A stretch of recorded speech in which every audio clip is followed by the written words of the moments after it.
Well, welcome to Consults Over Coffee. I'm Dr. Michael Jones, and I am joined today by Parker Agelasto. Did I say your name correctly? Agelasto, that's right. Agelasto, which is a story in and of itself. I learned some mythology today of the Capital Region Land Conservancy, and we are here checking out the gorgeous view from Libby Hill, looking out over the James River, and Parker and the Conservancy and the James River Association and Conservation Fund, and who else? Department of Conservation and Recreation, and the City Parks and Recs. A huge group of people came together and just purchased the land down on Dock Street, right? That's right. So that's going to be now the James River Center. Well, we've closed on the full acquisition of 5.2 acres. And of that, we are talking to the James River Association about 0.8 acres where it would be tucked close to Great Shiplock Park, where they would have access to a boat and an environmental education center where they could have students and other community groups to have an orientation and then get out onto the river and do some on-the-water experiences. That's tremendous. And from my own shallow perspective as a resident of Church Hill, I want to thank you and thank everyone who was involved for helping us to protect this view. Because if there is an iconic view in Richmond, it's this one. So thank you. Absolutely. Well, I know that it's been important to residents of Church Hill and residents of Richmond before Richmond was known as Richmond, when it was still part of the Powhatan Nation, and folks came up here, and it was an important place. And that the city had acquired Libby Hill Park in 1851 for the beautiful breathing space that it is, and clearly we are up here today and there's a good breeze and it's much cooler than anywhere else that we've been today, and so we know why the city acquired it then, and then to help with the view and keep this park open so that it has that. And what it ultimately will also do is connect Libby Hill down to the river with the linear Riverfront Park, the James River Park system, and complete the Capitol Trail portion that is right there, pushed into the road at Dock Street. That's fabulous. And this really is. I mean, you had mentioned the east end of Richmond has been an underserved area for a long time. But it's probably one of the oldest, if not the oldest, parts of Richmond. And probably the most historically significant in many ways, dating back way before the founding of the city, as you alluded to with Sure. Well, the city was really founded down at Shockoe Creek, and you can see in the planning maps how it came west.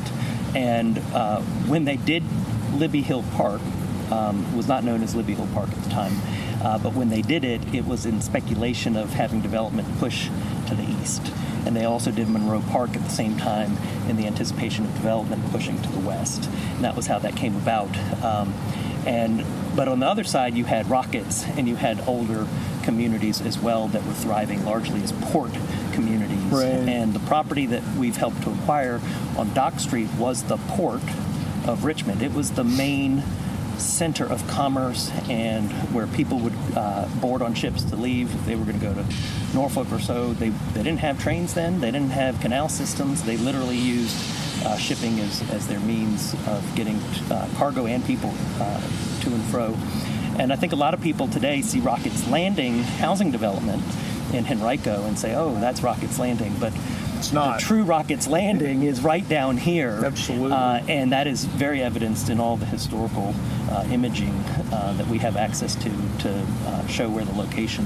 In fact, just at the base of the hill, we did another easement that eliminates above ground development, and that was one of the Rockets Wharf warehouses where they would store anything that was in an intermediate time period to go out on ships. This is a little bit of a sidebar, but has there ever been any archaeological work done? We have access to an archaeological report from the 1990s during a time when they thought that they were going to widen Route 5, and that was done as a VDOT study. And they did a lot of survey work kind of where the roundabout is located and just over to the east on Peeble Street. So there isn't any archaeology on the 5 acres that we've acquired that we're aware of. We do have from our environmental report, the property when it when it was abandoned as a port, when the new port down in South Richmond was built, the deep water terminal, when it was abandoned, it became basically a coal yard, and it was a place for the shipping of coal. After that, it became a cement yard, and so it's had these industrial uses up until 2000 and, well, I guess until about 1995 when Jerry Cable purchased it, and then in 2005 the USP Echo Harbor LLC purchased it, and we bought it from them. So really, it's not had any other use other than industrial or vacant land for the past 100+ years, and before that it was a shipping center. The environmental studies that we have show that when it was a cement plant, much of it was disturbed. So what we might be able to find is almost none, because so much of it was poured concrete foundation and a lot of underground storage tanks of fuel. A lot of deep, I think back in the 90s they removed 14 underground fuel tanks. Jeez. Mm-hmm. Jeez. So getting back to the Dock Street project, James River Center. Now, you guys are you still fundraising for that? Absolutely. So for Capital Region Land Conservancy, doing a land deal like this, we hadn't done anything of this nature until we did Malvern Hill. In 2018, we closed. That was a $6.6 million transaction. And later this year, we expect to transfer the remainder of that property to the National Park Service. So we're essentially out of that and have raised what we needed to raise for it. The Dock Street property started at a meeting in February of 2019. So you can see just how long these projects kind of take in the quiet phase, and doing all that due diligence, getting appraisals and surveys and title work, etc. And during that time, we were working on some grants in which we received 2 major awards from the federal government Land and Water Conservation Fund of $2.1 million, and from the State Virginia Land Conservation Foundation, $500,000. We also have raised quite a bit of funding from private individuals, and the James River Association is putting up a fair market price for the 0.8 acres of theirs. So we've got a delta of about $1.5 million still to raise, but that's before we've really applied for any of the public, the private foundations or corporate support in Richmond. And we know there's a lot of interest just because of how key this property is to so many different important projects that are happening in our wonderful city. Absolutely. And so if folks are interested in contributing to this, how do they get a hold of you? How can they give you their money? Yeah. So Capital Region, thank you. I like that one, Mike. Give me your money. Well, that's a good thing. And I do want to say thank you, because we've had over 300 individual donors. Yeah. And we've had people contribute $10. We've had people contribute $1,000. We've had bigger donors too. But I think what's great is that people are giving to their means. And it's an important project that in some ways they feel like they're being a part of it by making a contribution that goes directly to the purchase of the land. And so they can either go onto our website, which is www.capitalregionland.org, and that's CAPITAL. I think a lot of people get capital and capital confused. It is our state capitol building, but it is our state capital city. Right. It's very different. So they could visit our website. They could also they could do credit card payments there, but they can also mail in a check, or we have a number of other ways that they can support us too. We might be doing a donor might be giving us an opportunity to do a challenge grant, where there would be more matching opportunities. So that's great. Well, and I think, during the presentation today, it was pointed out, people in Richmond love the river.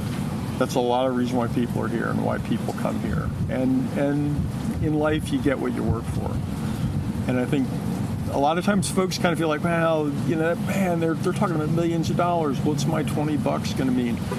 It's going to mean a lot. It all adds up. We've had somebody from Malvern Hill. She set up her $25 gift automatic recurring as a monthly donation. It's like $25 is the cost of going out for dinner. Yeah. Right. So give up going out to dinner once a month, and that money is going to a permanent land conservation that is going to be here our entire lives, not just one meal. It's our whole life, and it's the future generations that will now benefit from our work today. Absolutely. I mean, I think Richmond can do with one less condo building. Maintain this gorgeous view. Tell me a little bit about Malvern Hill. I love it out there. We ride out there all the time, and it's gorgeous space. It's an incredible spot. Malvern Hill is eastern Henrico, right at the Charles City County line. You're about 15 miles out of town. Exactly, thereabouts. 15 miles. That's what every report from the Civil War, etc., had reported. It's just on the eastern side of 295, so you get to 4 Mile Creek Trailhead, and it's just a short distance. It was one of the largest properties to remain in its size, largely because the same family had owned it for 80 plus years, the Fergusons. And before that, it had been well preserved by the past owners. And it was one of those situations where the Fergusons had a lot of heirs, and there was some just general consensus that they wanted to move on from the property. And some wanted to sell for development, and some wanted to do conservation. And what our organization is capable of doing is coming in and getting an appraisal, a fair market appraisal, and saying, well, this is what the appraisal would suggest the value is. So we will buy it as a conservation organization. For the fair market value, we will look for grant funding and philanthropic dollars to support that, because we know that sometimes people can't just be as generous with their land when so much of their wealth might be an asset tied up into the land. And so we've been successful with Malvern Hill, and then we did the same thing here with Dock Street. In fact, we had to go through multiple appraisals because of COVID coming in the middle of our contract period. So we're grateful that the sellers were willing to reconsider a fair market appraisal at that point. Is Malvern Hill going to continue as a working farm? Absolutely. That's cool. One of the great things about it. So the conservation easement that we recorded with the Department of Historic Resources pretty much has a schematic that the county came up with for their portion. We put an easement on, transferred about 400 acres to Henrico County for a future park, and they're going to do some education out there and have an interpretive center for what pre-electrified farm life was like. Cool. You know, before the party line telephone came out. Yeah, right. And before people in the counties got power. I mean, here we're talking about trying to get everybody in the counties to high-speed internet. Well, you know, it wasn't that long ago. They didn't even have power. So, so yes, and on the portion that's going to the National Park Service, it will continue to be farmed as well. That's fabulous. And that's another aspect that the Capital Region Land Conservancy is involved with is also agriculture. Working lands. I was surprised. Yeah, I was surprised to learn that. Mm-hmm. So we've helped to protect about 14,000 acres in our region. A lot of it is working lands. We've got easements or property that we've protected in every jurisdiction now except for New Kent County, but we have a very large project that we're trying to work on preserving a sizable farm out there. And a lot of them come down to they can't all be on the river, they can't all offer public access. So what are the conservation purposes that we're able to protect? And working farmland, working forestry land, even having a natural habitat preservation area that we can do. Scenic, if it's designated as a scenic byway or a scenic river, there are provisions for that. And then in general, any project that we do, we are seeking to maximize water quality benefits. So if there's a working farm, we do try to keep a fairly substantial forested riparian buffer along any creeks or waterways so that there's no runoff happening. Virginia's lost a lot of farmland recently. Yeah. I did a whole segment on that during our conservation games last year. The American Farmland Trust came out with their first ever report called Farms Under Threat. And in our region, it's very sad to say that since 1980, we've lost 25% of our farmland. You know, 40 years, we've lost 25% of our farmland. And when you look at the pace at which we lost our farmland and the pace at which our population grew, our population did not grow as fast as the loss of farmland. So it was being converted for other purposes. I know, like, if I go out and drive around in Goochland or things like that, you find large acreage places with a big house on it. Is that part of what's driving that, or is that Yeah, they call that low-density development, and that's the fragmentation of the larger farmlands, and it's these kind of quasi-estates. Well, the reality is it's not efficient. It's taking a lot of land out of production, and it's making the landowner have to maintain a whole lot of yard, frankly. Yeah. And I think there's now a trend maybe to shrink the footprints of some of these properties because folks don't want to necessarily have to maintain the grass or large gardens. Yeah, and I think that whole idea of, certainly when I was raised in the era of put the fertilizer on, put the weed killer on, put this, probably the worst thing you could do for the environment. And so all of a sudden to be responsible for several acres of perfectly manicured lawn, make it look like a golf course. Yep. Do you like to eat oysters? Well, then keep the fertilizer away. Exactly. Keep the weed killer out of the river. Absolutely. No, and that's, I think, and you also similarly involved with forestry as well. Is it? Sure. So we've helped do several projects with forestry, active timberland, and in our easements it requires a pre-harvest plan so that it identifies where water resources are so that they are protected from the harvest, and that we are given a right to validate that pre-harvest inspection to make sure that it meets the standards and practices. That's good. You guys are doing a lot of really great work throughout the region. I mean, things are going to develop and things are going to grow, but that can happen in a responsible way that still preserves the history and the integrity of the land. That's true. And I think, Mike, one of the things that often is not recognized about our organization, Capital Region Land Conservancy, we were formed to fill a void in our region. There wasn't a land trust that was working in this kind of urban, suburban, rural community. Most of the times they were in rural communities preserving hundreds and thousands of acres. But a 5-acre property down here on the river is equally important to the local community to be preserved. And we were formed 15 years ago largely because a lot of the other potential easement holders, your nature conservancies, your Virginia Outdoors Foundation, they were approached to do the James River Park system. And they said, no, it's in a downtown developed area. And our organization had never held an easement, hadn't really done much. It only existed for a short period of time. So we said, sure, we should protect this. And we partnered with the Department of Conservation and Recreation because at that time we were so young we couldn't hold an easement without a co-holder. And so that's how the James River Park easement came about, was basically the willingness of a group who needed to take a big risk on something that was so important. And so for us, it's this continuation of Malvern Hill and Dock Street. It's these continued risks to do projects that are important for us here that somebody else just isn't going to step in and do. And I think you had a great thing about the river. If we preserve the river and we want it that way, we need to do it. Yeah. We can't rely on somebody else to do it. So let us do it.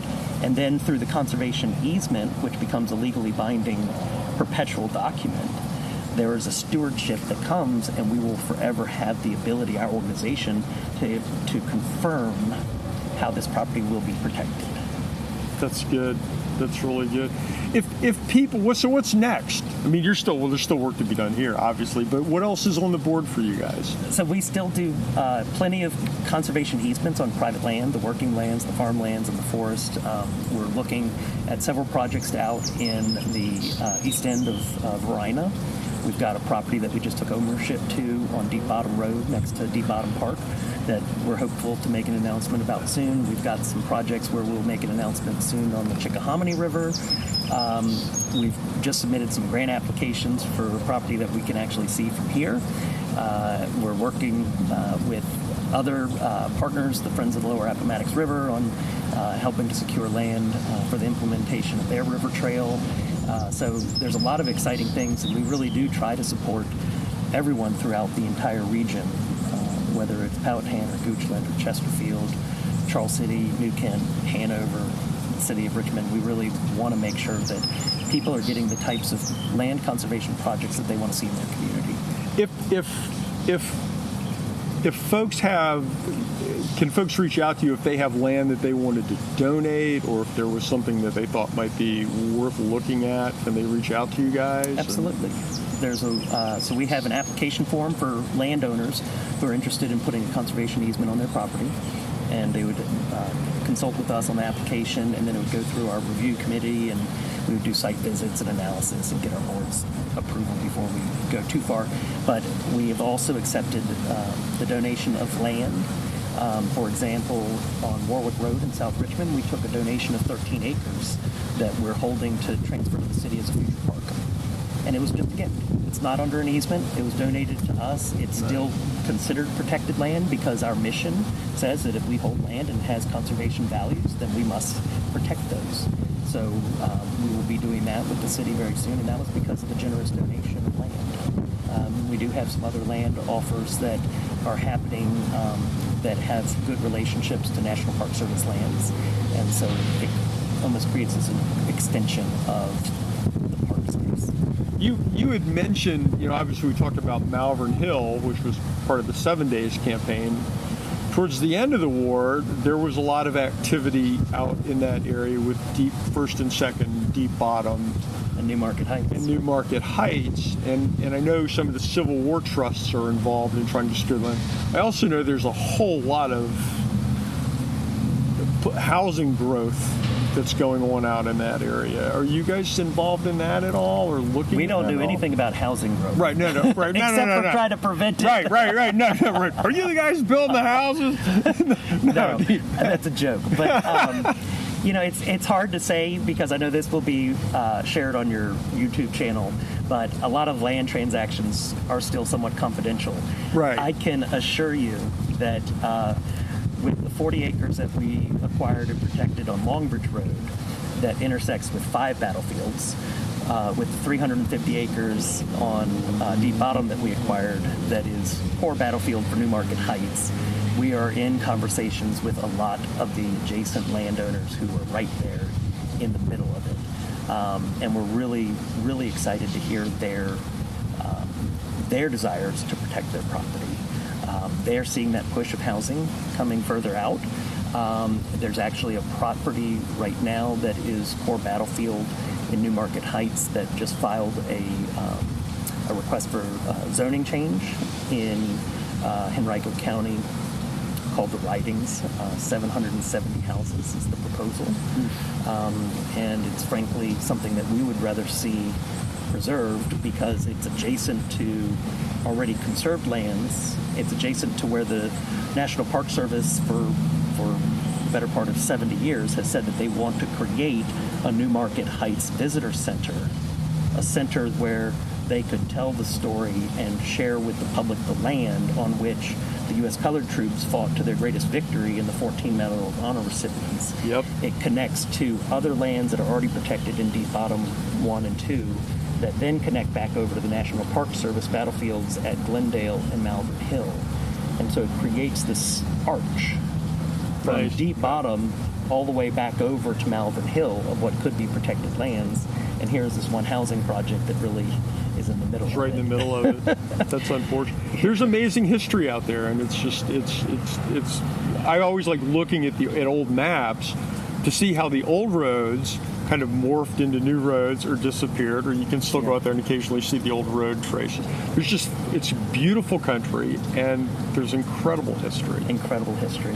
Yeah. I would encourage anybody that doesn't know, contact us. We're happy to start making some of our sites more available because we're seeing that there is a need for public access. And the ability to learn about land stewardship and land stewardship from the previous generations. For example, our land that we acquired on Longbridge, we now have all the evidence about the Native American activity on the property. We did an archaeological phase 1 survey. We have the information about the the pre-Civil War industrial uses of the property. A lot of people think Marina industry. Well, this was a clay pottery workshop that was by George Sweeney, and he was selling his pottery everywhere and shipping it down the James River. And he had slaves who worked on the property for an industrial purpose. And now we know a lot more about that, and we know the post-Civil War history, the emancipation, and the fact that the land was owned by the same African-American family for 100 years until it was transferred in the 1970s. And then we acquired it from that owner. And we've re-engaged the descendants of the property. Oh, nice. And we're trying to bring that relationship back to the land, to them and future generations, so that we have some... Tie them back into their home? Exactly. Because oftentimes, we've become so transient. I'm a come here to Richmond. I wasn't born here. But I have ancestral lands, and it's important for me to continue my relationship with those. And I think it can tell us a lot about where we come from. If we understand the land, because land just didn't exist. You had to steward it. You had to work it. You had to basically put food on the table. Yeah. Well, and I think, especially in an era of climate change and accelerating climate change, helping people become more aware of the world that they live in and the history of that world makes it more valuable to them, and maybe helps inform people about making better choices going forward. I would agree. So I really want to thank you. First, I want to thank you guys for Dock Street. You just improved the quality of my life tremendously and the quality of life of anybody who comes to Libby Hill Park. So for me, for the people that live in Churchill, for the people in Richmond, thank you guys very much. It's a huge thing. And thank you for everything else that you've done. It's an honor to do projects like this. Oh, it's a huge undertaking. But it's worth every bit of effort. You know what? I think it will be. And again, one last time, if folks are looking to get a hold of you guys and to make contributions or to volunteer or however they can help, how do they get hold of you? One more time. So our website is www.capitalregionland.org. Capital with an A. Capital with two A's. two A's, exactly. And by email is Parker, Parker, at capitalregionland.org. That's outstanding. Thank you so much. Absolutely. That's been another Consults Over Coffee. Take in this beautiful view of Libby Hill Park, which you will be able to see for the indeterminate future, for time immemorial, hopefully. That's right. All right. Have a good day. Thank you. You too.